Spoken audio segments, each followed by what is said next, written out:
Hey everybody, it is Mahadeva, Thunder Wizard, and today I want to talk to you about the Path of Odin and why that is so relevant to where we are right now. So, today is, at least in the US, at the moment of this recording, it is 9/11. So if you were alive back then and are old enough to remember, you know what happened.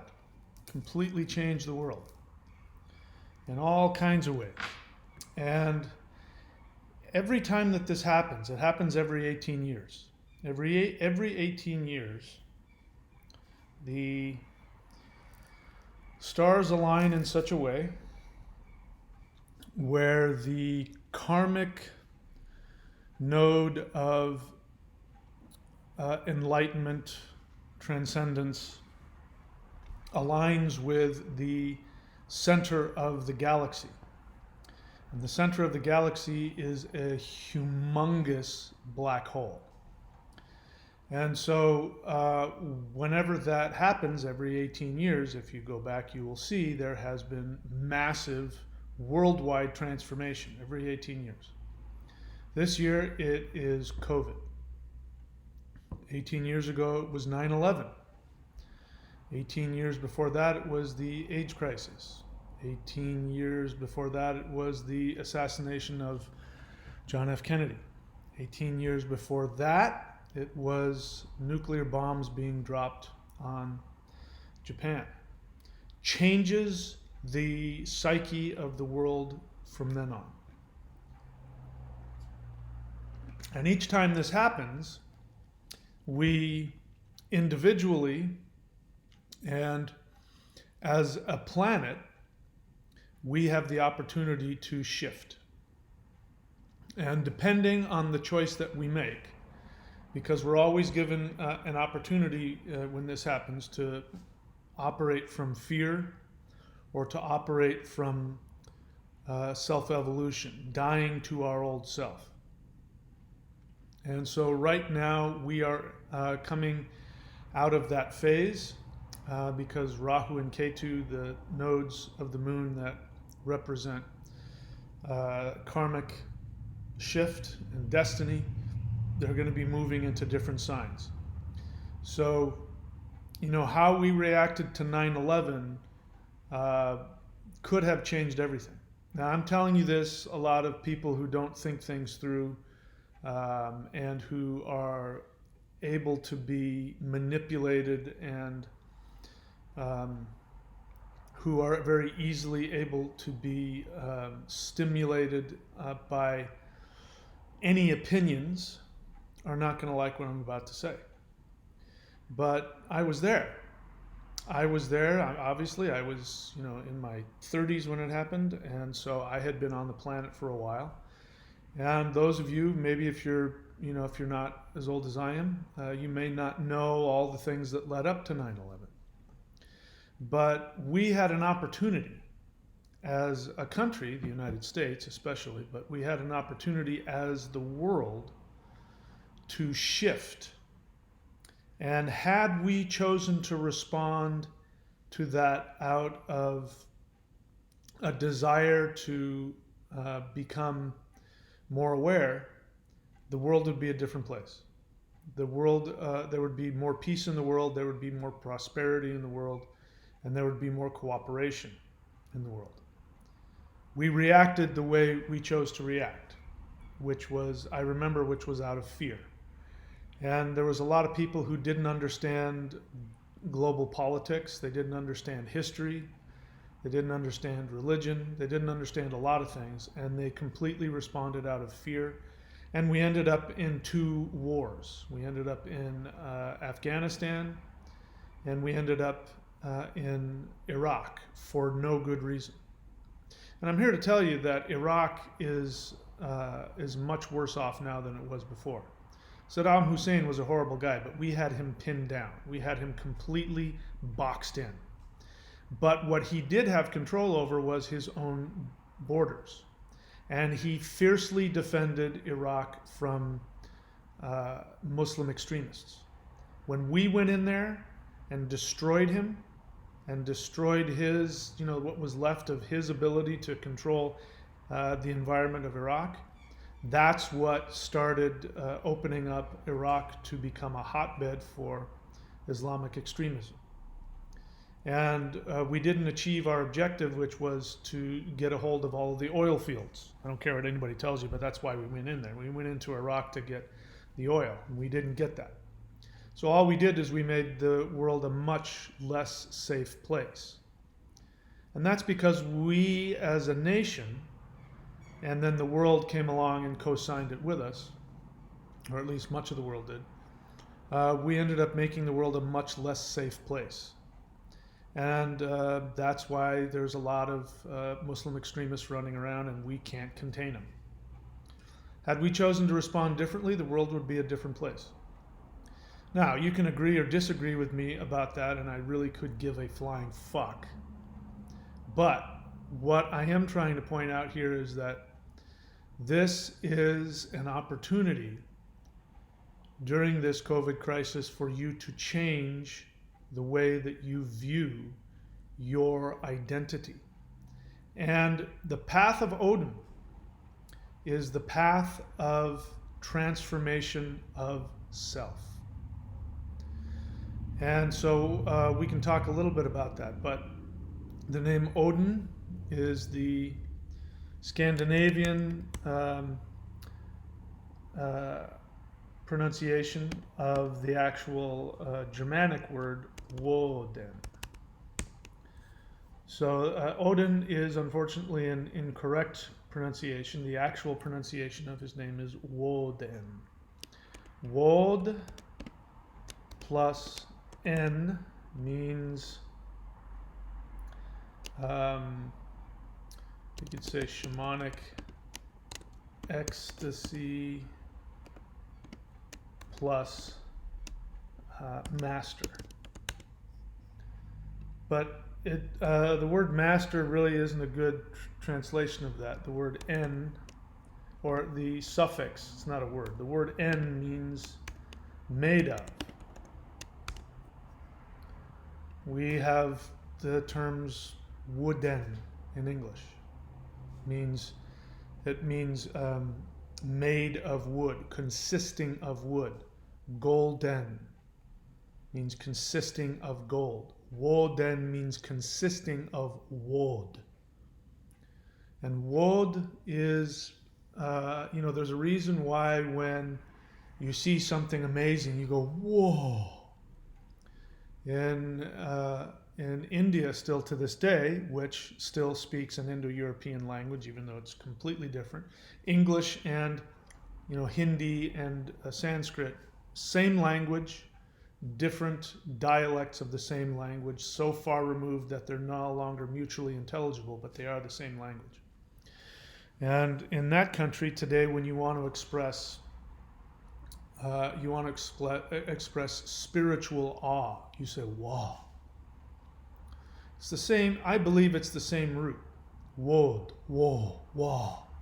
Means the same thing. It means that it's something that's blowing your mind. And it has so much the power to transform. So Woden is the master of wo. It's the master of shamanic awareness. So what happens when one says wo, wod? When one says that, what ends up happening is that the falsely constructed ego is obliterated. That's why I chose this picture here. Let's see, where am I? That's why I chose this picture. It's a muted one, but basically his head is exploded. That's what Woden is. Now, the reason why it's the head that's exploding and not the heart is because you have to understand who Odin is. Odin is a manifestation through the planet Mercury. There's a reason why Odin travels. Let's see, did I turn that off? There's a reason why Odin travels the worlds, because he is a messenger. And, all of the messenger gods have an association with the planet Mercury. Mercury is the intellect. So whenever you have a deity that is strongly associated with Mercury, then what you have is you have a being that is coming to destroy the limitations of the ego. Because intellect is it's a Latin word, and it means to pick apart from among.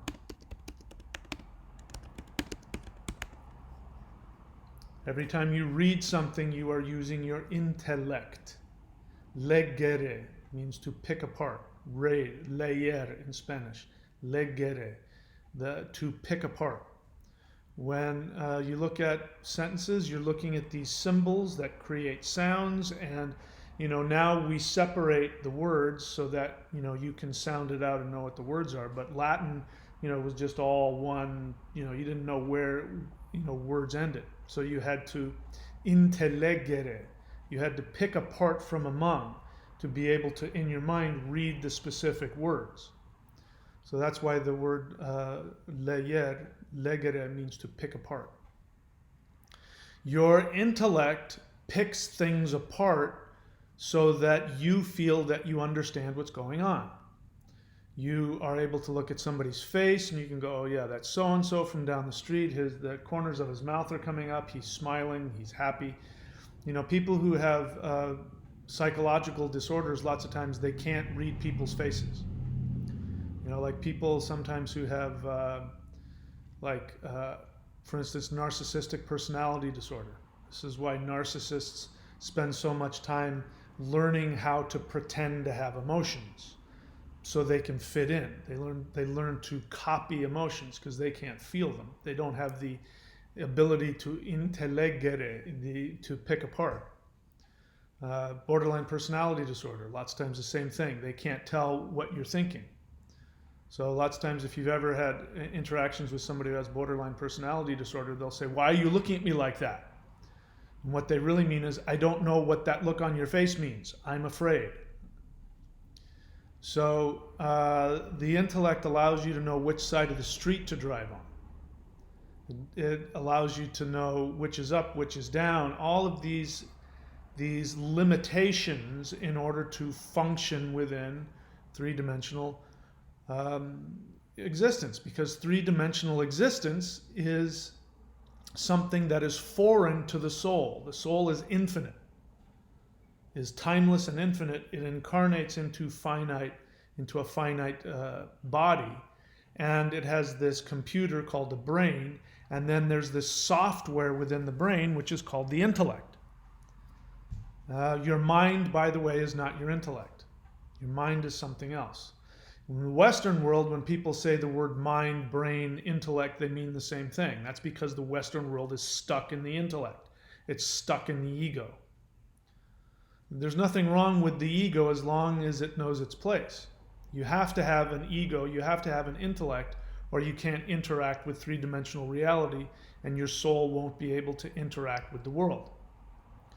So Odin is a god of the intellect that has transcended, which is why, again, his name is Woden.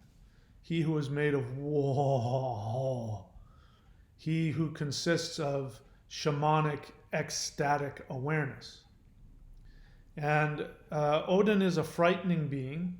You hear of him in the mythology lots of times as being a frightening deity. And he's frightening to us because we have to function from limited ego, limited identity in order to interact with the world. Your identity is a false construction. It's not bad. I didn't say it was evil. I said it was a false construction. You create your ego, you create your identity from the moment that you are born. We know that infants from 5 days old begin learning how to manipulate the parents in order to get the parents to love them, take care of them, feed them, etc., etc. Okay? So from that moment on, you enter into a partnership with those around you, starting with your mother, your father, then your siblings, and then it goes out from there. And your interaction with all of society, you create an identity that is an avatar.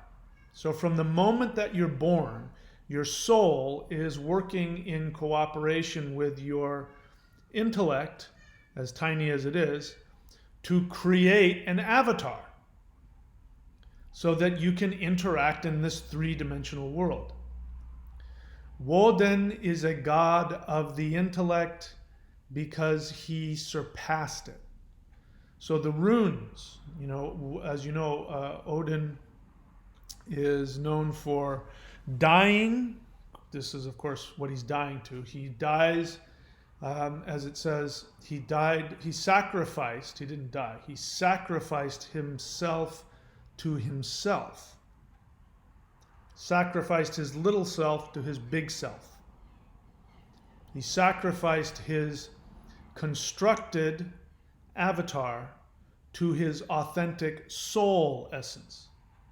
There's only just enough intellect in Woden that remains, which allows him to have the semblance of an identity. He's, a butt hair away from completely, totally merging with the infinite, in which case he'd have no identity whatsoever. So the only identity that he holds on to is he who is consisting of whoa. He's in constant, amazed, shamanic, ecstatic awareness of existence.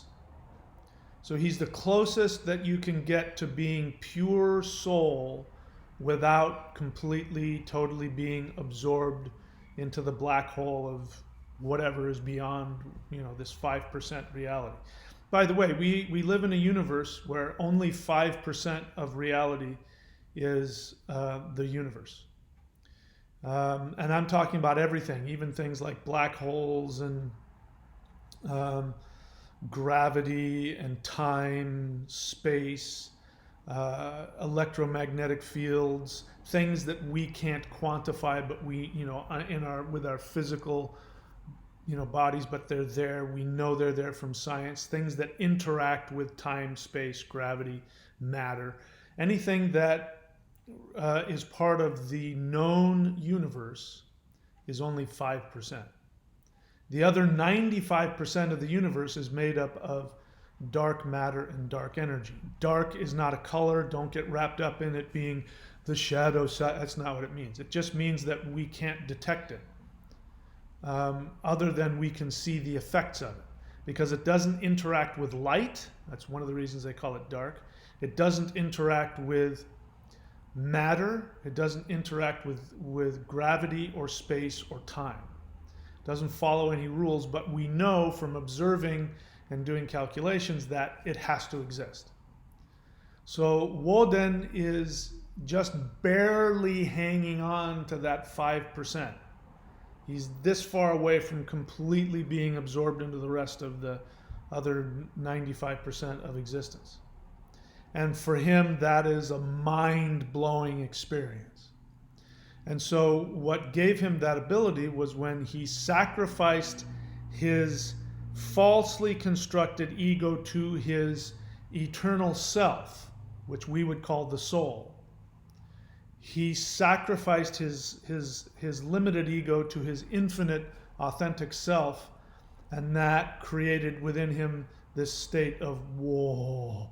And during that period is when the runes were revealed to him. Now, my belief that the runes are sound vibrations that allow us access to that other 95%.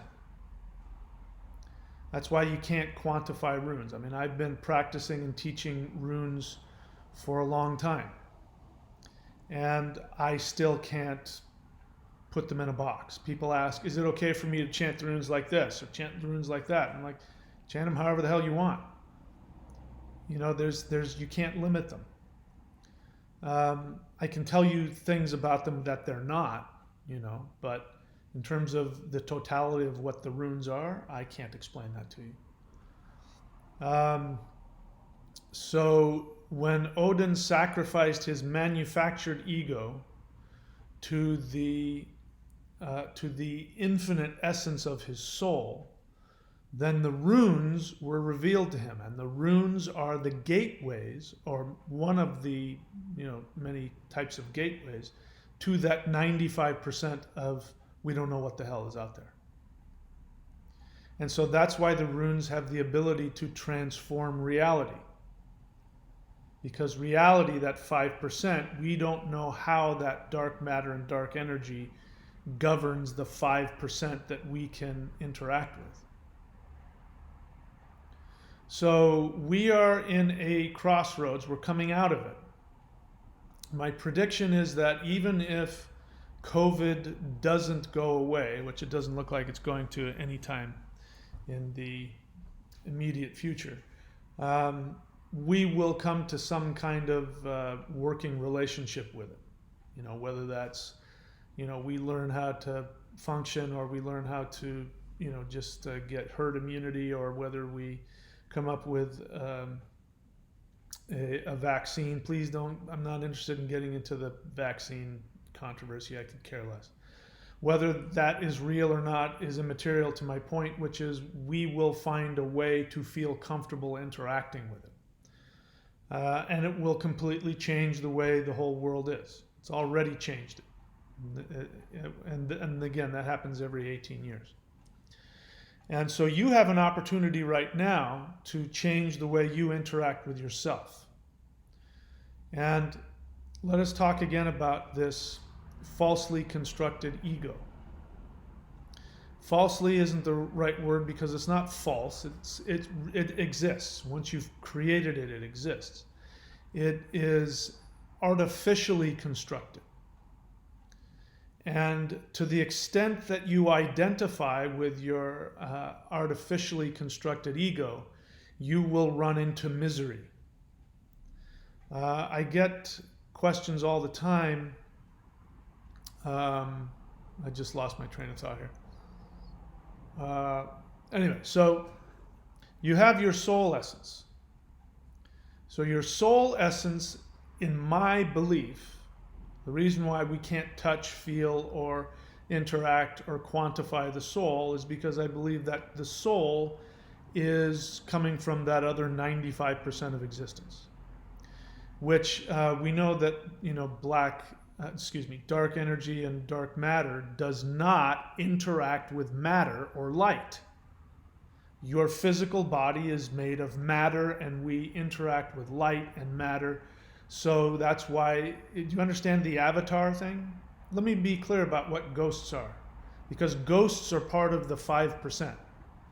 Ghosts are not your soul. When you die, you have 3 selves. You have your higher self, your lower self, I'm touching my navel, and your middle self, which is your soul. When you die, each one of these selves goes to a different place. The lower self, which has all of your emotions, which has your artificially constructed ego, which has all of your psychological patterns and behaviors and everything else, that is housed in your lower self.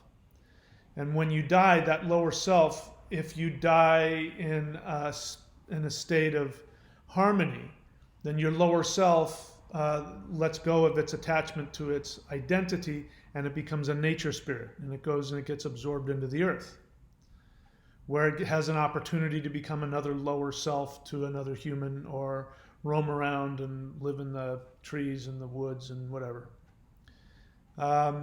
Your soul goes to, as far as we can tell, one of 3 other places, which is it will go to the underworld.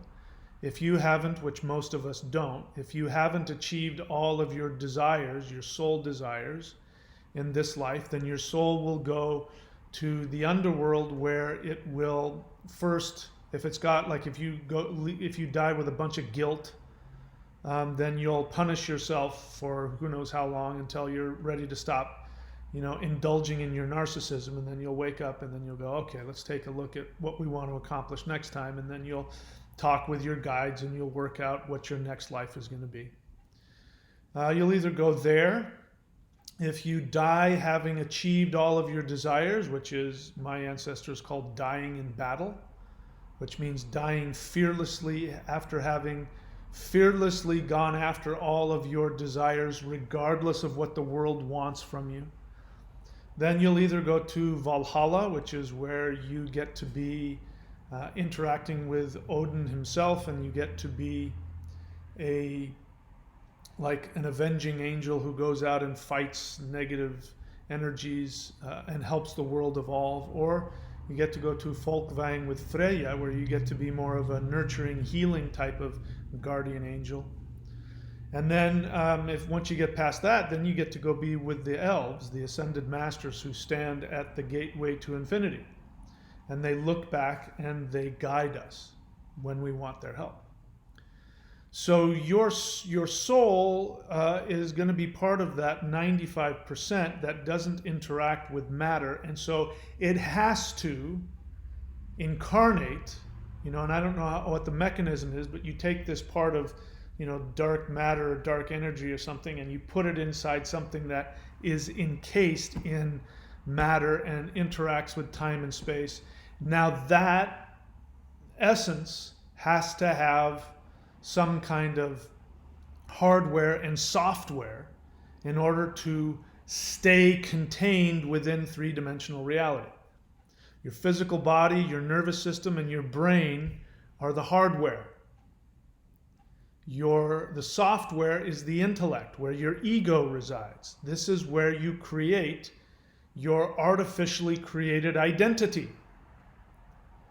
And just like when you're playing a video game, you are fully immersed in the game, but you're playing with an avatar. An avatar is running around in this, and you're really concerned about your avatars, and you identify with your avatar, but you're well aware you can pause at any time and go to the bathroom or go drink some water or whatever.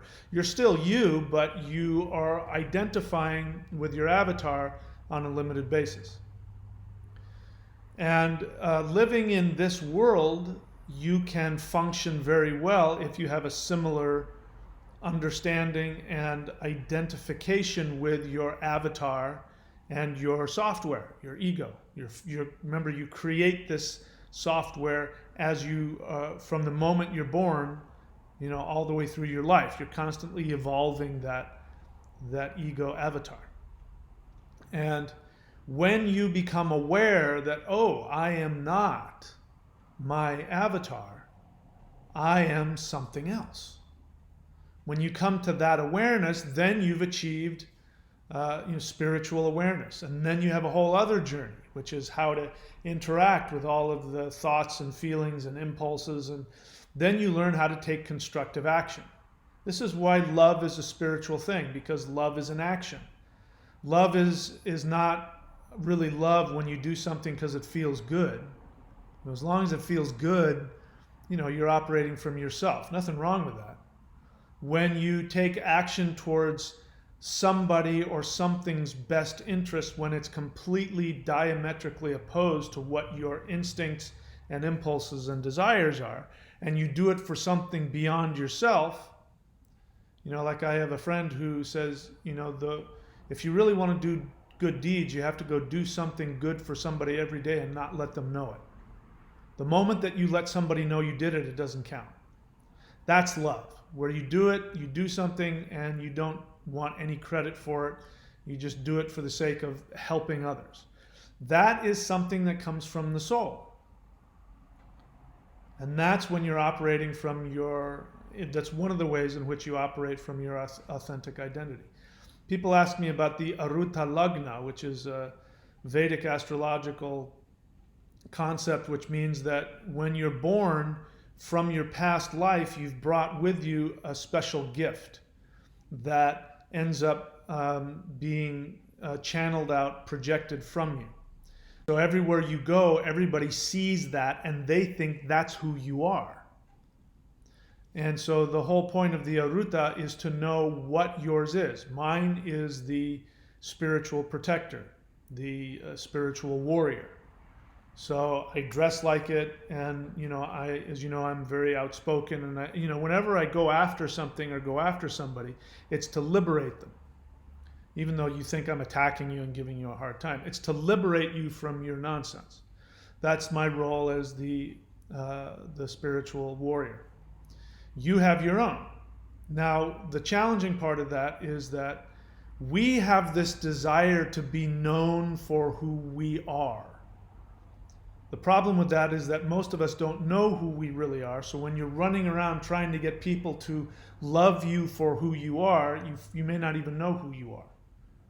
But the other thing is that people in this three-dimensional reality only can react with the light that is projecting out of you, because we interact with matter and light, gravity. So we have to have something to interact with. We can't interact with your soul because it's not part of this 5%. So your Aruda is this projected self that comes out of you that people need to interact with.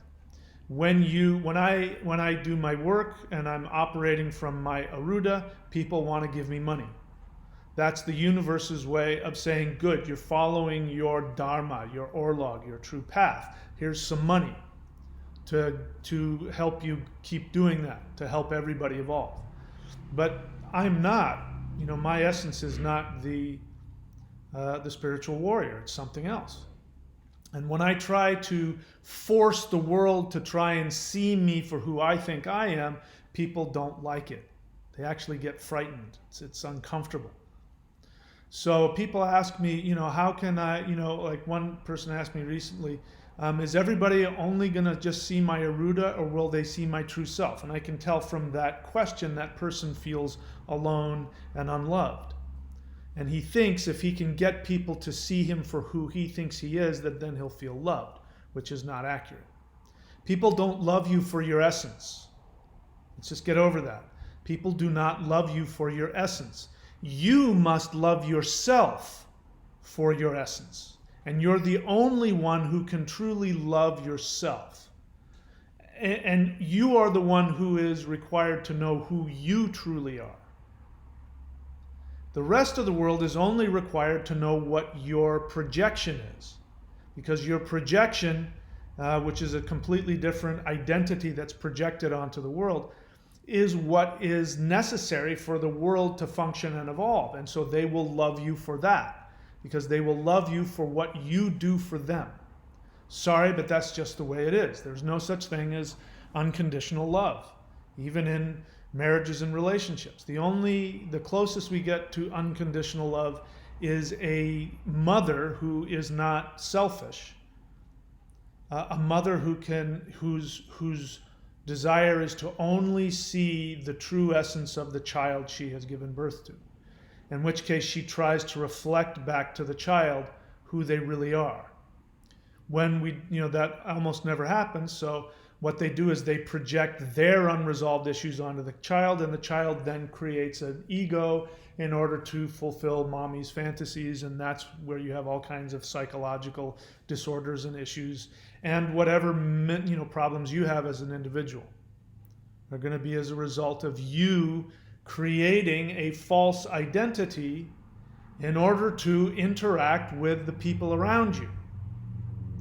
And then the whole karmic spiritual journey of life is to work through all of that and go, that's not me, that's not me. Oh, I just found me, that's me. And then you have a relationship with yourself, and then you can have an artificially created avatar that you wear because you know that's what other people need. You learn how to do that, but you're not attached to it. The difference between somebody who is being inauthentic, like, an ass kisser. I don't like codependent ass kissing people. I don't like it. I don't like it when people kiss my ass. I know they're doing it because they want something from me. They're not doing it because they actually give a shit about me. So they pretend to give a crap, and now they give you everything so that eventually you'll give to them, what they want. And those are the people who, end up doing everything for people, and they're doormats, and they, but at some point they don't get anything that they want. And then you'll hear the famous line, "I don't ask for much," which means that every time they give something to you, they're not coming out and being honest that they're asking something from you. So that's an example of being attached to a false identity. And a lot of you listening to me, because this is the plight of humans, you're going to think you know what I'm talking about, and you won't. It's almost impossible not to operate from the self, meaning the selfish desires. When you're able to tap into the authentic self, your soul, you won't need anything from anybody. And that's different from, again, people who create a false identity of, I don't need anything, when in reality they need everything from somebody else, but they don't want to get hurt, so they take their ball and they go home. No, I don't need anything from anybody, and they're full of shit. How do I know? Because I'm human. I've been all of these things.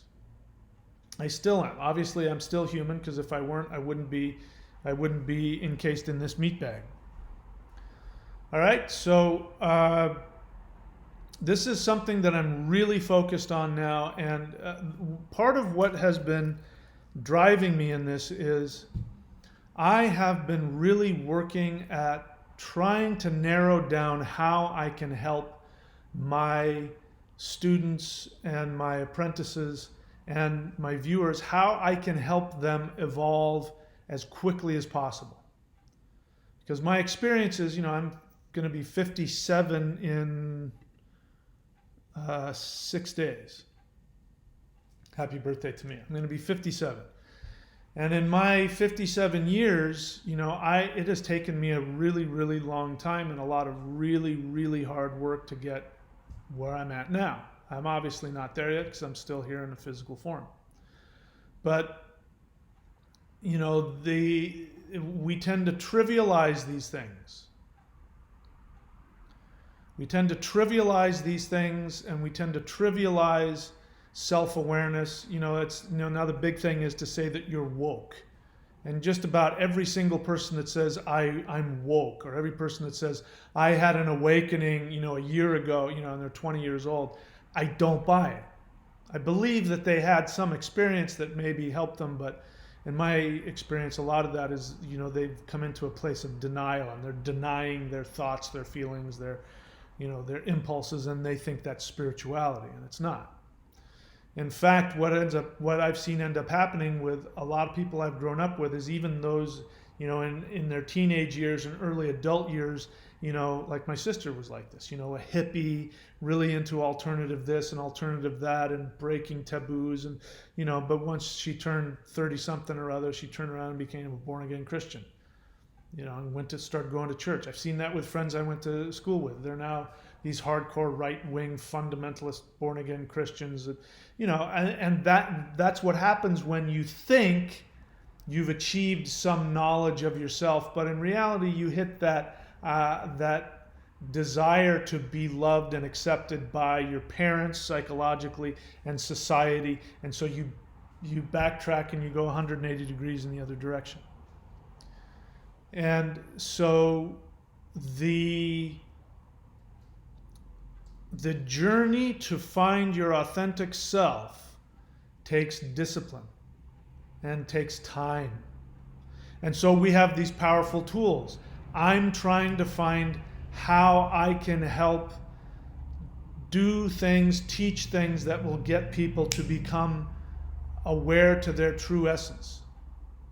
And so that's what the whole point of all this is, and I'm trying to do it as quickly as possible. I want you to achieve your awareness as quickly as possible with the least amount of challenges and issues. So, this is why I have this big yellow banner here.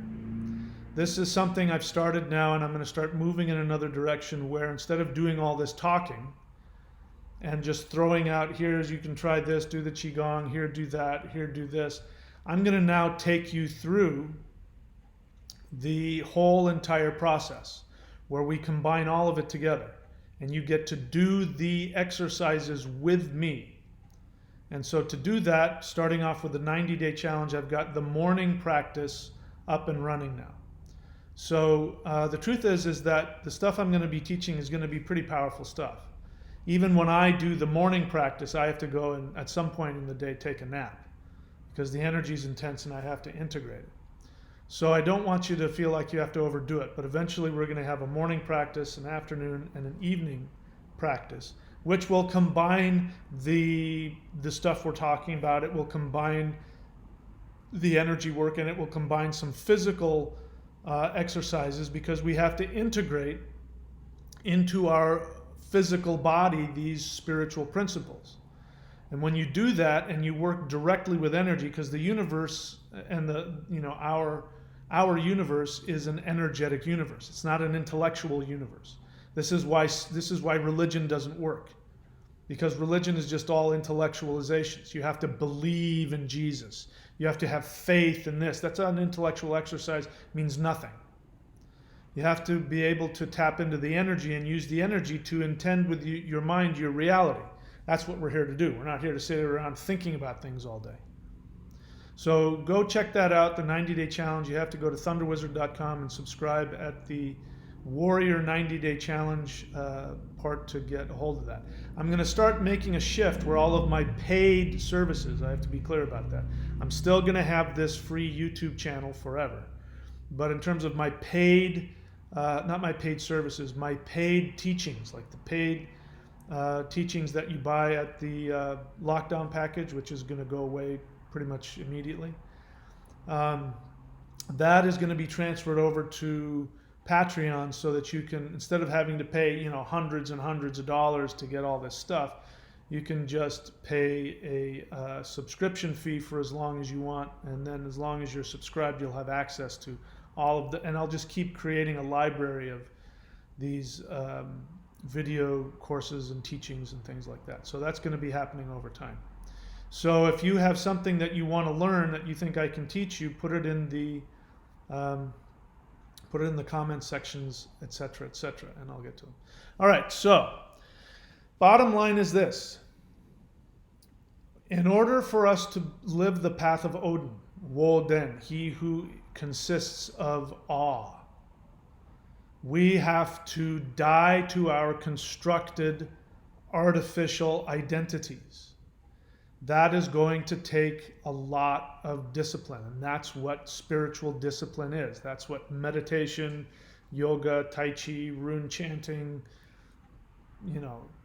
whatever, mantra, all of that stuff is designed and has different tools to design to different roads bringing you back to this one goal, which is to operate from your authentic self and not be attached to your avatar identity and your avatar experience.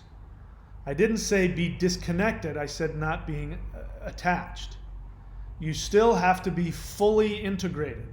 You have to have all of your thoughts, your feelings, and I'm going to be teaching you how to do that, how to integrate your thoughts and your feelings, to have them and still be able to take conscious action in ways that benefit you and the rest of the world. And that's what spiritual practice and discipline is all about. So to do that with me, go to thunderwizard.com and subscribe at the Warrior 90-day challenge, and we'll keep expanding on that. I'll go ahead and take a look at any questions. This is a question and answer. The way this works is you write a question. For me to see your question, you write the word question, and then you write whatever your question is. As long as your question is honest, I will do my best to give you an honest, respectful answer. If you're full of crap, I'm going to point it out to you. And be prepared that if you have unresolved emotional things, I'm going to be able to see that, and I'm going to focus on what it is you really want to ask. So be prepared to die to yourself in this interaction as well. All right, so let me see what's going on here. Sigurd and Junebug says, question, heard you said about the empire mindset. Do you think pre-Christian science, logic, etc. from the Greeks and Romans like Aristotle, Seneca are valuable to read and valuable to the world? I think that any history is valuable. Aristotle wrote a lot of stuff, but Aristotle also wrote a bunch of nonsense. Medieval Christian science was based on Aristotle. And so he wrote all kinds of total nonsense that means nothing. I mean, there's a reason why I don't quote Aristotle. Aristotle isn't in the same vein as, the mythology. Like Norse mythology, Vedic mythology, there are truths within that aren't necessarily, quote, scientific. But there are truths within that go beyond time and space and are eternally relevant. Let me give you one example. The ancient Vedics didn't understand the science of electromagnetism, but they knew that Indra, which is the same as Thor or Thunar in the Norse, the god of lightning and thunder, they knew that Indra permeated everything. That's why Indra was the main god that they worshipped. And so in terms of the direction of the east is associated with the sun. And the east is also the direction of the thunder gods. It's the direction of electromagnetism. So that's why one of the reasons why facing east and doing things is extremely powerful, because the sun comes up from the east, but it's also that direction has a connection to the power of electromagnetism. Now, according to the Vedics, they said that the sun, which is a ball of gas, and the reason why the sun gives us light and heat and energy is because at the center of the sun is immense gravity. And in the center of the sun is hydrogen atoms, which are being destroyed by nuclear fusion, which means that the intense gravity forces the hydrogen molecules to be destroyed. And that creates an explosion. That explosion bounces around in the sun, I think for like 10 years, and then finally escapes out as sunlight. That happens, nuclear fusion is what creates the light and the heat, which is the life of the sun.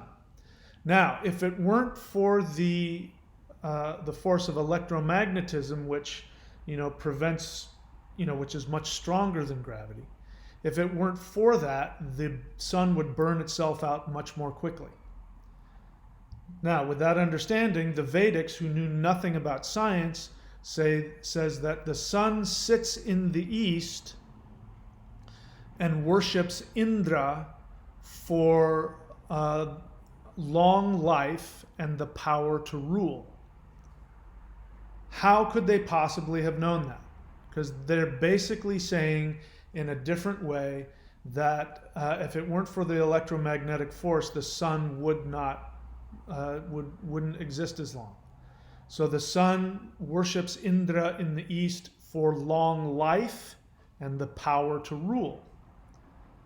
And that jives exactly with what we know about science. So this is one of those things that says mythology is information that is downloaded from the gods, from the ancestors, that is timeless. Aristotle is not timeless. Aristotle says a bunch of ridiculous, stupid shit about how the world is made and the elements, and he doesn't have the first fucking clue what he's talking about. He might say some other nice things about society and this and that, but again, it's not eternal. So while I respect that, sure, you want to read it, great. You can read all kinds of things. It's good. I think having a knowledge of history is good. Do I put Aristotle and Seneca up on the same with Vedic myth, Norse mythology? Hell no, I don't. Or even Greek mythology? Hell no. Not even close. But is it valuable? Sure. All right, what else? Eric Wojcik. He is giving me a command. This is not a command. This is a question and answer. Question and answer means you ask a question. You don't tell me what to do. He says, talk about Kundalini. I am not your servant. If you have a specific question, ask me. You haven't even said anything in specific about Kundalini. What I will say, since it serves my purposes, I will say that in this 90-day challenge, what I'm going to be doing is I'm going to be creating a synthesis where you will be able to stimulate Kundalini, you will be able to stimulate prana or chi, you will also be able to access and stimulate the unconscious, and you'll be able to synthesize all of that to be able to do what I think we're here to do, which is to intend our reality. So let's talk about what Kundalini is. Eric gave me that command, but I will answer it anyway because, as I said, it serves my purposes. So there's a difference between Kundalini and prana, which is chi, life force energy. Kundalini is not the life force energy of the universe. Go on to YouTube, type in what is Kundalini, and you will get no shortage of people who will come on and the first thing they'll say is Kundalini is the life force energy of the universe. They have no idea what they're talking about. Kundalini is not the life force energy of the universe, but it is stimulated by the life force energy of the universe. Kundalini is specific to human beings only. Human beings are the only created physical entities that have Kundalini. You don't even have, as a spirit, spirits flying around don't have Kundalini. Kundalini does not bring enlightenment. The knowledge of Kundalini can open a doorway to enlightenment, but only after you have transcended Kundalini. Kundalini is directly associated with the nerves and the spinal column and the brain. Kundalini is the self. So we've talked about the constructed self, which is the self that you create with your mom and your dad and society and brothers and sisters in order to create an avatar self that can navigate this world, and then you have to evolve that as you grow up. And to make it simple, all psychological problems and disorders are the inability to evolve the constructed self. When you can't evolve that, then you have a problem. Then you've got some kind of insanity or issue or emotional problem. So this is the benefit of working with Kundalini, because Kundalini is the human, physical, psychological energy of the human being that gives you the experience of I am a limited individual. That's why Kundalini is wrapped up at the base of the spine. As Kundalini travels up the spine, it goes through these areas we call chakras. And there's usually a knot, and it has to go through a knot. When it hits a knot, let's say in the navel center, for instance, once it hits the navel center, it hits the knot there, and it has to break through, and you have to open up the chakra, open up the knot. That is done by becoming mature in the psychological realm that is associated with the navel chakra, which has to do with individuality and power. So somebody can have a very strong navel center and be like a very powerful king or warrior or general, but they haven't achieved enlightenment in that area, especially if they are abusive or controlling. That shows somebody who's in their navel center, but they have not evolved. Because the lesson of the navel center is I have to go out and be an individual and achieve my mark on the world. And that's right, I have to do it in a loving, constructive way. So somebody who has achieved it in the navel center will be a warrior who dies selflessly for others. He has his individuality, but he can sacrifice it for the good of other people. That'll be, people who die in battle physically, literally. That's what they learn. They learn that in that lifetime, and they don't have to do it again. I'm pretty certain that's something I've done in a previous life, because in my entire life, I have always had this awareness that I can never harm physically another person. And when I don't think they have the selective service anymore, but they still had it when I was in high school, and I had to go and sign up for the draft, which is selective service. And I remember making the decision that, yeah, I'm going to sign up for this, but whatever I end up doing, I am going to make sure that I do not carry a gun and I don't harm anybody. And I will make that, and I looked at all the different things to avoid the draft and all the stuff, the legal things. And I decided I'm not going to avoid serving, but if I serve, I will never harm another human, because it's, I'm not going to kill somebody who's fighting for his country. It's not his fault that, back then it was communist. It's not his fault that he was born in a communist country and he has to go fight. I'm not going to go kill him for that. It's not his fault. Obviously, I've learned that lesson in a previous life. So each one of the chakras has its own lesson. The heart chakra, for instance, people really focus on opening the heart chakra. Well, that's great. But if you haven't learned the lesson of the heart chakra, then what will happen is that you will very easily fall into a cult. Because a cult wants what the heart center wants, which is to connect with everybody, but it does it from its own narcissism, which is, it says, you need to be part of my religion. I found Jesus. I found Krishna. I found Buddha. Those are three ones that are very easily that get kind of cultish. And so, yes, I found the truth by worshiping so-and-so. And if you want to have the truth, you have to be part of our thing. And then you have to come to our big, giant church service. And we all have to, wipe the ceiling with our hands. And, now we're all together. That's the heart center when it's immature. When it learns the lesson, when Kundalini has traveled through the heart center, then the person goes, oh, we're already one. I don't have to have you be part of my religion. And oh yeah, Krishna is really cool, but you can worship Buddha or Shiva or Hanuman. You can worship whoever the hell you want, and you'll still get the same benefit. Now you've learned the lesson of the heart center, and you can move up to the throat. So that's what Kundalini is, and Kundalini is absolutely necessary in order to be able to achieve the knowledge of the true self, which is beyond Kundalini. Kundalini is actually part of this 5%. When you die, your Kundalini dies.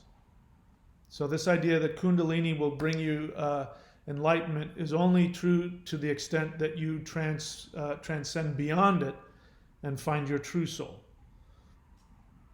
You can use the self to overcome the self. Odin did it. He sacrificed himself to himself. We could say he had a Kundalini awakening. He sacrificed his Kundalini, his self, to himself, his soul, his larger self. So those are my thoughts about Kundalini. Rohan Kapoor, question, is Christianity a Roman conspiracy promoting slave mentality? Yes. All you have to do is watch my videos. So let me just give this out.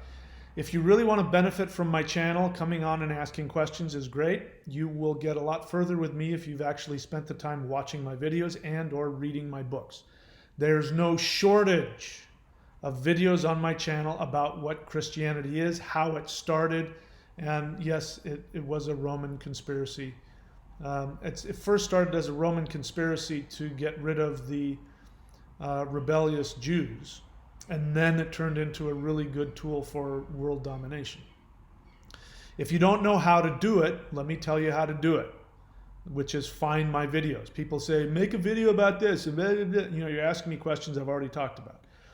I understand that, but I'd really like for you to look at the videos I've already made. The way to do that is to go on to whatever device you have and find out how to search within somebody's channel. Searching the YouTube bar, I remember talking with somebody and said, did you search for it? Said, yes, I searched for it and I couldn't find it. And I said, well, you're not searching within my channel. Yes, I am. No, they weren't. Because if they did, they would be able to type in Christianity, and I don't even know how many hundreds of videos would come up where you can listen to me talk about it ad nauseum. So on a desktop, if you look at it, there will be a menu, about videos, and at the end there will be a little magnifying glass. You click on the magnifying glass and that will open up a new search bar. Type in Christianity. On my iPad or my phone, there's some other way, I don't know exactly how, where you can click and then another drop-down menu will come up and it will say search. Search within the channel for whatever search term you want, and you don't have to keep asking me questions I've already answered. Having said that, welcome to the channel, but yeah, that's the best answer I can give you. Vazen, question. What would you say Woden reminds us of on our path as Dharma Devata? Well, that's an assumption, isn't it? You're assuming that Woden reminds us of our Dharma Devata.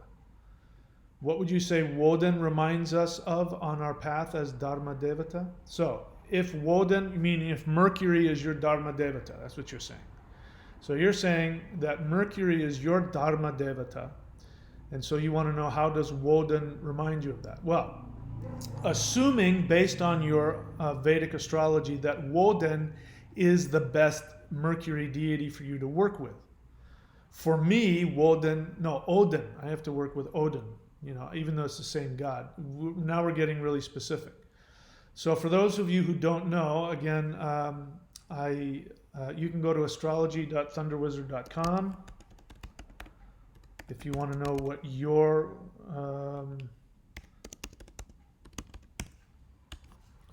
yours is. Just a second, I have to check something really quick. In case you want to know what yours is, you can go to astrology.thunderwizard.com and get a reading from me or from one of my apprentices. I think Vincent is on here today. You can go to vincent.thunderwizard.com, for example, if you want to get one from him instead of me, because he'll probably charge less than I would. In those readings, you will be given your 3 devatas, which means deities. These are based on your 3 minds. You have a conscious mind, an unconscious mind, and a subconscious mind. The conscious mind, there's a deity for that. That's called the Ishta Devata. That's a deity that you talk to all day, that helps you find parking spaces and help to integrate your conscious world. It's your best friend. You have your unconscious mind, which is connected to your Dharma Devata. Dharma is Orlog, destiny, path. So the Dharma Devata wants you to become conscious of all of the things in your unconscious, including your identity, what your false identity is and your true identity is. And then there's your Palana Devata, which is the planet that wants to help you with your subconscious, not your unconscious, but your subconscious mind, which is the part of you that you use to intend your reality. And so there's a different one for each one. Sometimes they can be the same one. He's asking me if Odin or Woden is your Dharma Devata, meaning if Mercury is your Dharma Devata, how does Woden remind us of our path? Now, if Mercury is your Dharma Devata, then I have to look at where your moon is placed, because that will determine what syllables your moon wants to worship in terms of a deity. So the reason why I have to worship Odin is because my moon is in Leo, and O, the sound O, is a syllable that works well with my moon when it comes to worshiping deities. So any deity who starts with an O sound, my moon will interact very well with. In this case, Vazen, Woden might be the better one. If Woden is the syllable that I've said, Wo is the syllable I've said, which one of the syllables you need to work with, then you're looking for a Mercury deity, then Woden would be good. But it might not be. It might be Vishnu, it might be one of the other Mercury deities. But to answer your question now, what would you say Woden reminds us of on our path as Dharma Devata? If somebody has Mercury as their Dharma Devata, they will be very attracted to things like Buddhism, potentially. They may be attracted to Odin, aspects of Shiva, where you use your contemplation, your meditation, to achieve infinity. You use the intellect. So Odin represents the intellect transcending itself to infinity. So you use the intellect to transcend the intellect. For some people, they use Jupiter. Jupiter is not the intellect. It is very closely associated with wisdom. If it's the sun, let's say if the sun is your Dharma Devata, then you're going to be attracted to just straight, pure spirituality, which connects directly to the soul. If it's Woden, it means you're attracted to more intellectual pursuits that, philosophy and mythology and things like that. So Woden is here to remind you that the way to transcend the intellect is, by examining all of the limitations and then destroying them, so that you use your intellect for the most highest spiritual purpose. But if for instance, like Buddhism is the intellect trying to connect to the heart, which is why Buddhists are so focused on contemplation and compassion, because compassion is the heart center. But they want to think about it. So they have all this Buddhist philosophy, about the nature of the self and how to do. And if you listen to them, it's just so, for me, it's just so intellectual. I can't stomach it. But that's because my Dharma Devata is Moon. Moon contemplates from the meditative mind and sees things from a connected, objective, emotional, energetic perspective. So when somebody's stuck in their head, it gives me a headache, because that's not my path. So I hope I answered your question there. Diop, question. What is the parallel of Odin in the Vedas or Hindu tradition? Again, welcome to the channel. I have answered this question 1 billion times, but I will answer it again. Odin has a name.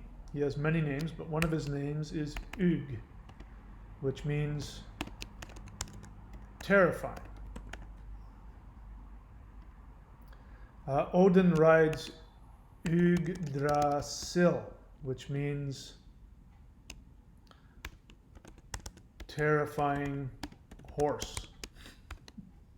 Yggdrasil. It also means it's also the tree of life. So the tree of life is called Yggdrasil, which means that Odin mounts the tree of life. And what is the tree of life? The tree of life is nothing other than the where is it? Thunder wheel, where is it? Give me a second here. The tree of life, well, I'll just use this one. Tree of life is, where'd it go? Medicine wheel. All right, so you see in the bottom there, you see the Eyjolfur, and you'll see the 9 worlds, the Mist Home, Asgard, Giant Home, Dwarf Home, and then you see the Fire World right there at the bottom there where my finger's pointing. And those are the 9 directions, the 8 directions. The 9th world is the middle, called Middle Earth. That is also Yggdrasil, because Odin travels all of the 9 worlds. He's the only god that can travel to all 9 worlds. That's why Odin's horse is the tree of life. Yggdrasil is the tree of life. So, Ug means terrifying. Sorry, I got off track. Ug means terrifying. Another word for Shiva, so the parallel of Odin in the Vedic is Shiva. The Germanic tradition is fully focused on the intellect, which is why the Western world is where all of, technology was either created or perfected. The light bulb, electricity, internet, all the stuff that we did, traveling the world, the Western world did that because our patron deity is Odin, whether we accept it or not. The intellect. Had we stayed on our spiritual path, the Western world would be the center of spiritual transformation. It is not, because the Western world abandoned its traditional spiritual connections and it didn't evolve to that level. Odin was the universe coming in and was going to take the barbarian Northwestern Europeans and make them the preeminent thinkers, philosophers, and spiritual practitioners. But because that didn't happen, they still are the masters of intellect, but they used the lower version of the intellect, which is to create weapons and create empires, and that's why. Because Odin was supposed to help guide the northern people to do that. We also know that from the Hopi mythology. The Hopis are to my knowledge, one of the only, if not the only, Native American tribe in the continental United States that never had to move from their ancestral home. And the reason for that is because they, even by other native tribes around, they're considered to be the elders. They hold all of the ancient knowledge, and they hold all of the ancient rituals that keep the universe together. Because of that, that protected them. They knew that the human race was originally one tribe, and that one tribe then was sent off in four directions. Each one of those directions was the direction of a specific element. And so the northern people, which became the white people, the northern Europeans, their element that they were to master was fire. And so fire is a very healing force unless you disconnect yourself from the earth, in which case fire becomes destruction. But all of our technology, including this laptop that I'm looking at, is run through some type of fire, electricity. People say electricity isn't fire. I understand that. But it creates fire. You touch if I'm touching the bottom of my laptop, it's hot. Electrical items blow up and all that. The incandescent light bulb, the spark plug in your car, all these things. This is why Westerners created all this, because fire is their element. The intellect is fire. The intellect is fire. So Odin is, this is why Odin is associated with fire and intensity and terrifying, because he is also part of that tradition. The runes themselves are Kundalini fire. Okay? So that's why Odin is the representation of Shiva. His name is Ug. And in the Vedic tradition, they have a god called Shiva, but his name is Ugra, which also means, guess what? Terrifying. Ugra means terrifying. So you have the exact same word, Ug and Ugra, that mean the same thing, terrifying.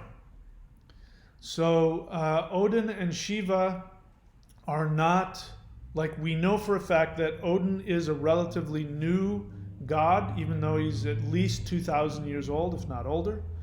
He's a relatively new god because the god Tyr is cognate with Jupiter, Zeus, which is vocative for D. D is actually the name for Zeus. A temple is Dion, which means the place of Zeus. And the Vedic Deus Pita. Jupiter means father. Dew means sky. Tyr means sky. Tuesday means the day of Tew, which is the sky. And Zeus is also the sky father. Deus Pita is just another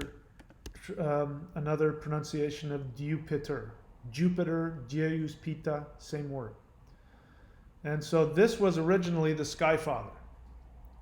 And at some point in time, the Germanic people stopped worshiping Tew as the king of the gods and started worshiping this new god called Woden, this master of shamanic awareness. And in the Vedics, they did the same thing, because originally Deus Pita was the sky father, and they worshipped this sky father. But instead of worshiping Woden, they started worshiping Indra. And then at the same time, right around the same time that Woden seems to have appeared in the Germanic mythology, Shiva appears in the Vedic. Now, before, Shiva was a name of Indra. He wasn't his own deity. There was Rudra, and people have now connected Rudra with Shiva. But Shiva and Odin have the same name, which is Ug or Ugra, which means terrifying. But had you known to go onto my channel and type in whatever, you would find me talking about that somewhere. Does the reincarnation of Odin concept come from the same source? Who said anything about Odin being reincarnated? There's no reincarnation of Odin. Odin didn't reincarnate. I don't know where you got that. And if you're talking about people, like there's somebody who came onto the channel saying that he's descended from Odin because his family has some pedigree where some king was the son of Odin. That's medieval stuff. And that's after Christianity, and that's a very common tactic that rulers, the elite, use in order to hold on to their power. They say, oh yeah, I'm descended from Odin. Odin was never a physical person, so he wasn't incarnate.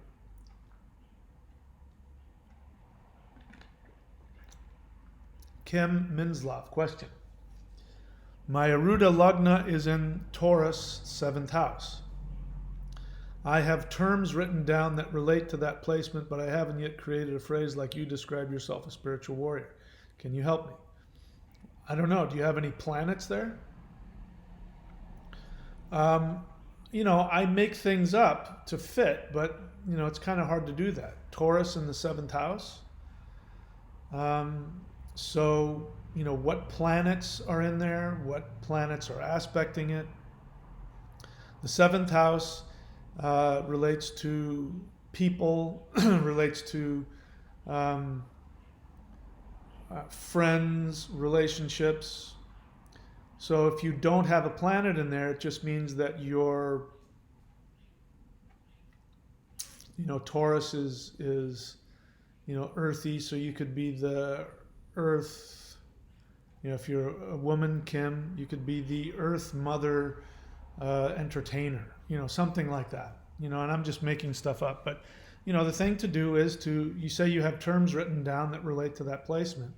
So find the things that, I just do what I do. I'm trying to figure something out and I make a phrase out of it. I don't know how else to help you with that. If I knew more about your chart, like if I was looking at your chart, I might be able to help you, but don't know. All right, let's keep going here. Ray, question. Do you know what happens to souls of people who committed suicide? Absolutely. They go directly to the underworld. Absolutely. Directly. No waiting. They go straight to the underworld. It's also possible that they create a ghost, which of course is not their soul. It is their lower self.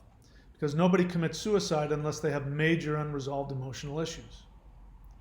Unless, I could say, unless somebody had some really nasty fatal illness and they didn't want to, spend another 2 weeks, dying some horrible death, then I give you, not that this means anything, but I give you my permission, off yourself, because there's no point in that. But if you're not sick and you off yourself, then there's something, you're in a lot of pain. And it'll make it worse next time. What will happen is that soul will go to the underworld, to answer your question. That soul will go to the underworld and it will be lost in its own narcissistic, perhaps, hell that it's created, meaning, horrific experience. And then that'll wear off and the soul will kind of wake up to its narcissism, and then it'll go, oh, I'm in the underworld. And then it'll be able to work with, the beings there that help souls work through their issues. There must be a lot of counselors down there. And they'll have to make a decision, and they will choose to make a decision to be reincarnated. And whatever the problem was that they weren't facing will be worse. It'll be more intense, but it'll be their choice. It's not a punishment. It won't be that the universe punishes them with a worse issue, they will figure it out, and because the soul wants to experience its happiness, and the only way it can do that is if it knows what it wants and takes action on it. And it sounds cavalier and oversimplified, but the truth is that the only reason that people are in misery is because they are not fearlessly going after what their soul wants. They're locked in a battle between what their soul wants and what their false identity that they've created wants. So if you're living for other people, your mom wants you to be a ballerina and you want to be a football player, and you spend your whole life being a ballerina, blah blah blah, then you're going to be miserable.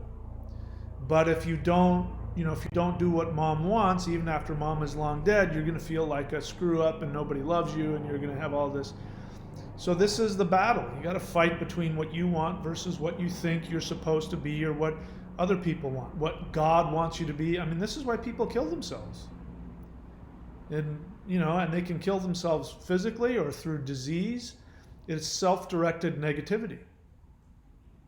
This is what's happening with all the people who want to escape, all the people who want to look for escaping the matrix, people who want to believe that there's some secret cabal of evil people that are ruining the world, or that there's archons that are out there telling you that that all comes from somebody who can't resolve the conflict between what they want and what they think they're supposed to be. Even if you're a rebel, like this is Satanists, for example. Even the Satanists. I was watching something on some documentary, and it was like, wow, those people are really cool. Like the guys who go to different cities and create a legal battle that if a city puts the 10 commandments, they start to go through a campaign of, if you're going to put the 10 commandments, we're going to put a Baphomet, which is like a statue of Satan, next to, and this Satan sitting there, the Baphomet with two kids on his knees, and he's there to give them knowledge and awareness. And I love that, because I don't live there at the moment, but in the United States, the Constitution says freedom from religion. So if you're going to put the 10 Commandments, which is the Judeo-Christian religion, then you must give open possibilities for the expression of other religions. Put a Baphomet, put Shiva, put Buddha, put Krishna, put all of them. And when they're forced with that, they always end up taking down the 10 Commandments.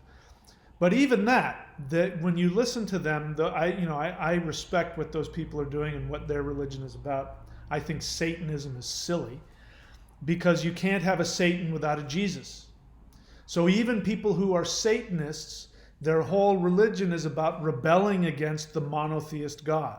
You can't say that God doesn't exist when you're simultaneously rebelling against him. So that's why I think Satanism is silly. But why was I talking about that again? I can't remember now. So we're talking about people who commit suicide. So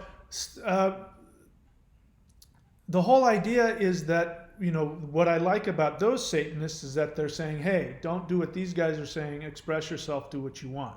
Do all the things you're not supposed to do, don't cause harm. Modern Satanists actually have a very strong moral code of not causing people harm, especially children. In fact, they would say that, if somebody was a pedophile, the older Satanist groups would say, then it is your moral obligation to kill pedophiles. I'm not promoting that. I'm just telling you what they said. But the whole idea is that all religions at their core essence are here to help us connect to our soul so that we become our own gods. I talked about the guy, go look him up, Tatwale Baba. Whoops, not Tattle. Tatwale Baba. Go look for a guy named Tatwale Baba. He's no longer physically alive. He died in the 70s. Apparently, he was 90-something years old and looked like he was 35, or so they say. And he was the guy who lived in the Himalayas and walked around with a diaper and a stick, and that was all he had. Lived in a cave there. And he said that, when you become aware that your soul is everything and that your identity is your soul, what he called the self, then you will have happiness, and you will have happiness that nobody can take away from you. And you won't need anything. You won't need religion, you won't need teachers, you won't need mantra, you won't need discipline, you won't need meditation, because you will be continuously connected to yourself. And he makes it really clear that the self is joy, the self is bliss. And this is what I've been saying. Now, I'm not at that state. I'm not in a constant state of joy or bliss. And that's obviously because I haven't achieved the level of awareness that guy did, assuming he was real. But I get glimpses of it, and the way that I get glimpses of it is I ask myself, what do I want? And when I come up with an idea of what I want that is different from what I have, and there's a joy attached to it, then I know I'm tapping into my soul, and I write it down. That's why I'm here. That's why I'm here in Australia, in the Sunshine Coast, and I live, on the edge of rainforest beaches, because that's what I want. If you were to talk to me, when I first came up with that, as you can see in older videos, I'm like, I don't know how I'm going to do it, but that's where I'm going to end up. I did, and look at the timing. I ended up, and I was here when the pandemic hit. I can't even imagine for me how horrible it would be to be stuck in, suburban Los Angeles. I'd be miserable, just totally miserable. We don't have an issue here in this part of Queensland. Everybody's walking around. You can go anywhere and sit and go to restaurants and hang out. But they've done a really good job of quarantining themselves off from the rest of the world. And I listened to my soul. My soul said, that's what I want to do. I said, I have no idea how I'm going to be able to afford doing that, but I'll do it. I got rid of everything, got on a plane, and came here, and here I am. I listened to the joy. Now, if you can't tap into the joy of your soul, that's all right. It means that you're in some serious conflict. This is what this 90-day challenge is about. It's going to give you a practical practice that you will do along with me, because I do it with you, on video, not live, but I do it with you on video. And these are things that I do for myself to tap me into my soul, so that I can go, what is it that I want? And then I start writing down exactly what I'm going to do. And that is how I get to that path. And if I do that, if I perfect it in this lifetime, then I will get to the place where Tatwale Baba is, or was. If I don't perfect it in this lifetime, I'll be that much closer to the next one. According to one of my Vedic charts, this is my second to last life. So maybe in the next life, I'll be the guy walking around in a diaper and living in a cave. Who knows? In this life, I need to surf, and I need to stay physically fit. Physical fitness and surfing is what brings me the greatest joy. So that's why I do it. And living in a place like I'm living now. All right, so DC Pagan question. In my Sanskrit studies, I found that Purusha is a word that means self. How does the God and his sacrifice relate to the self? You probably know more than I do. I know what you've just written is about all I know. I mean, I read something a while back about the Purusha, but the Purusha is the cosmic self. The Purusha is similar to Ymir, the god Ymir, which is the giant who was sacrificed. In that tradition, he didn't sacrifice himself. He was sacrificed by Odin, Vili, and Ve, which is another representation of the true self. And he's torn to pieces, and his skull becomes the sky, his hair becomes the forest, his blood becomes the oceans, his bones become the mountains. So he sacrifices himself to create this limited world that we live in. So he is and in the Vedic tradition, Yama, which is cognate with Ymir, Yama is the god of death because he sacrificed himself for the universe, And that sacrifice is what gave him the mastery over death. So Purusha is the same kind of same kind of thing. I don't know more about it, that particular thing. You probably know more than I do. So let's see what else. Black Earth Productions question. Black Earth Productions has a great channel. You can go check him out, and he has his website blackearthproductions.com. He says, "Have you ever looked into study with tarot?" No. I do give myself tarot readings from now and again, but I haven't studied it. In tarot, in context to what is revealed, is the Path of Odin, the Fool, the Soul, the Hermit, the Hanged Man, etc. It's all Odin. I have no problems with any of that. So anybody who knows anything about tarot, feel free to chime in there. But you already know far more than I do, and I believe that. All right, let's see what else. Venus conjunct Rahu. See, this is Kim Minsloff, who asked earlier about her Aruda, which was in Taurus in the 7th house. You didn't give me that. That changes everything. Venus conjunct Rahu. Which one has the highest number of degrees? Because that makes a big difference also. Venus conjunct Rahu.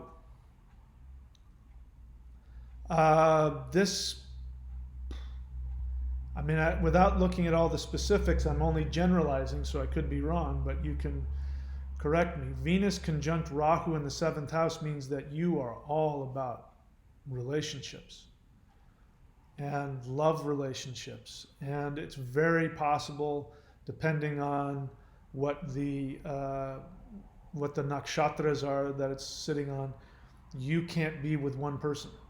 You might have to be somebody who has, what do they call that?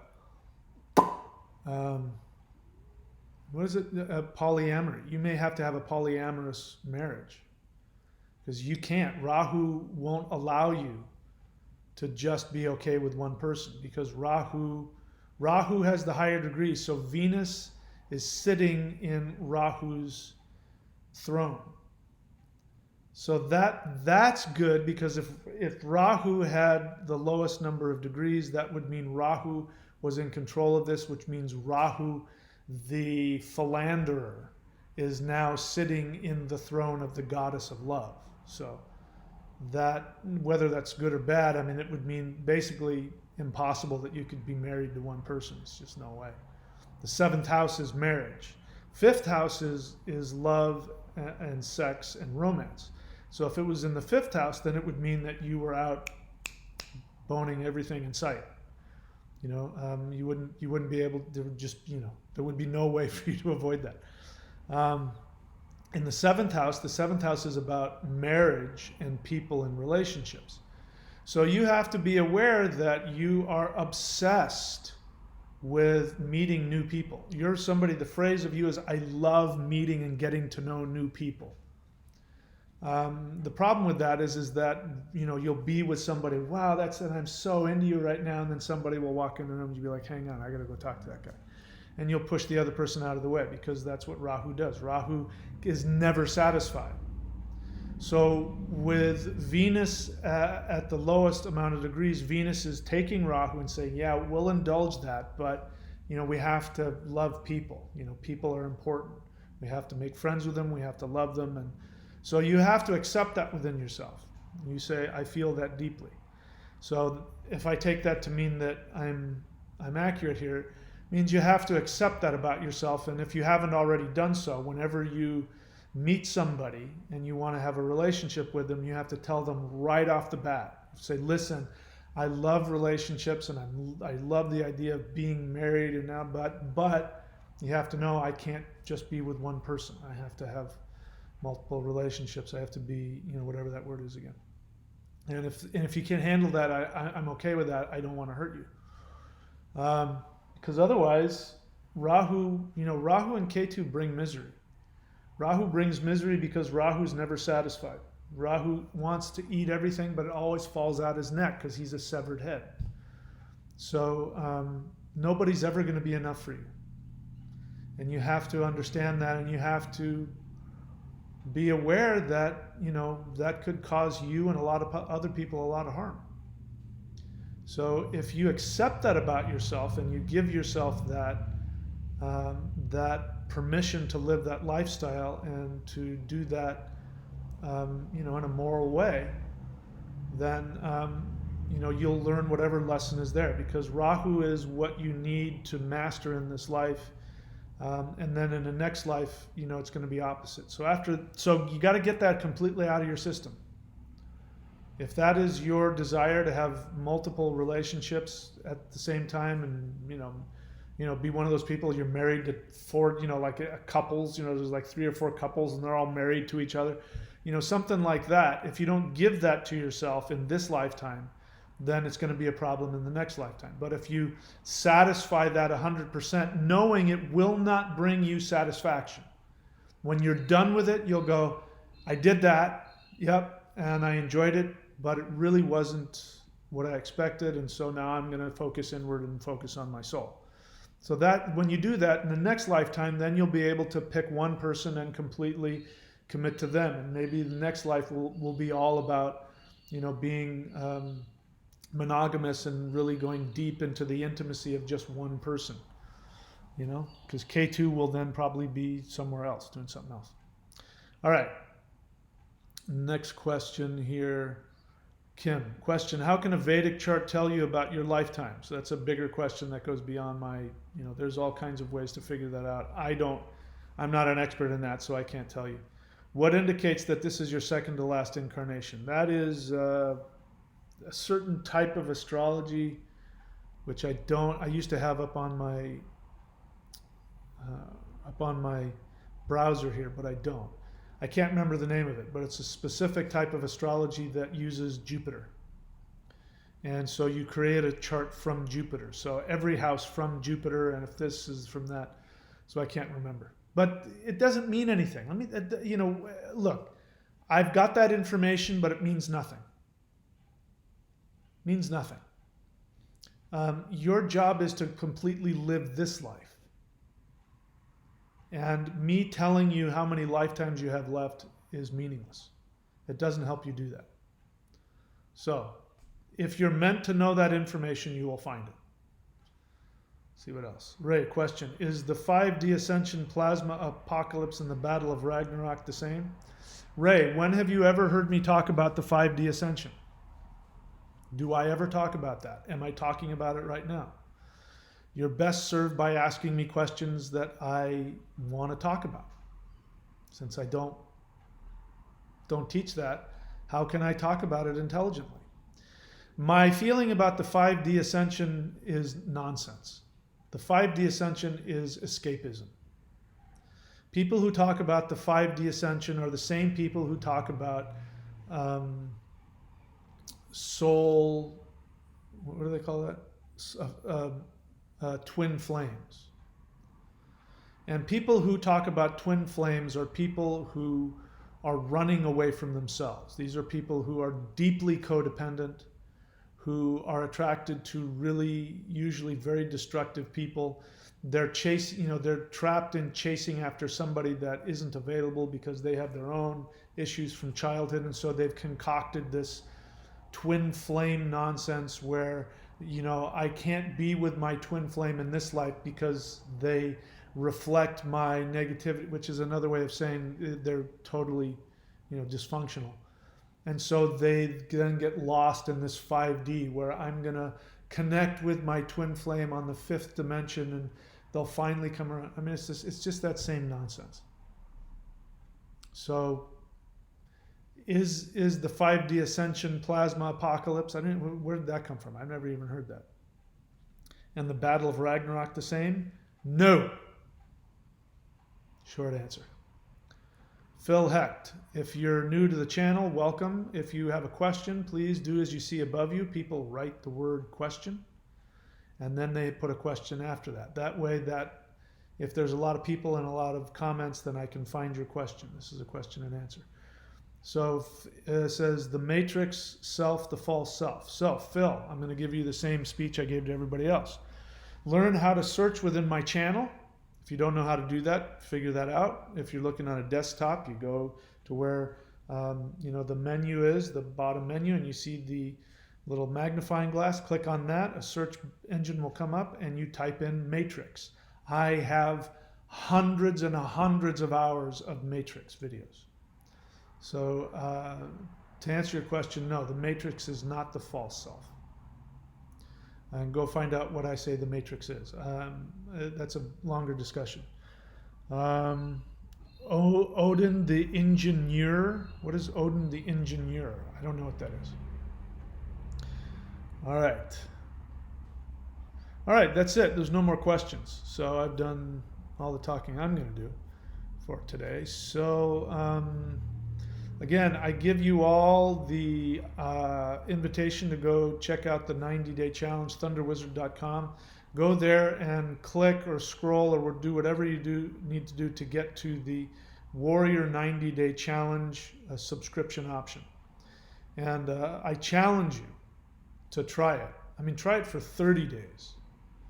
And if it doesn't work for you, unsubscribe. You haven't lost anything. But I guarantee you, if you follow with me in those videos, if you follow with me, even just doing the morning practice, I'm going to upload more of the other stuff later. But if you just do the morning practice every day for 30 days, I guarantee you're going to have a stronger connection to your soul. You will have already begun a transformation. I also recommend that while you're doing it, that you do things like eat well, don't indulge in alcohol, mind-altering chemicals. Make sure you drink plenty of water and you get plenty of rest, because it's really intense, and you'll see when you do it. But if you do that every day, just the morning one every day, I guarantee you will transform. Reen C question. I tried looking for the 90-day challenge introduction yesterday, couldn't find it. What do you mean? I mean, it's on my channel, and if you go to thunderwizard.com, you'll have an option. It'll say see all 9, I think. See all, well, anyway, there's a button that you can push to find all of the subscription options. It'll be there. It means you haven't looked hard enough on the thunderwizard.com page. So just go look for it, and there will be something that will tell you how to see all of the subscription options. Pay attention and put effort. 2 most important things in life. Let's see.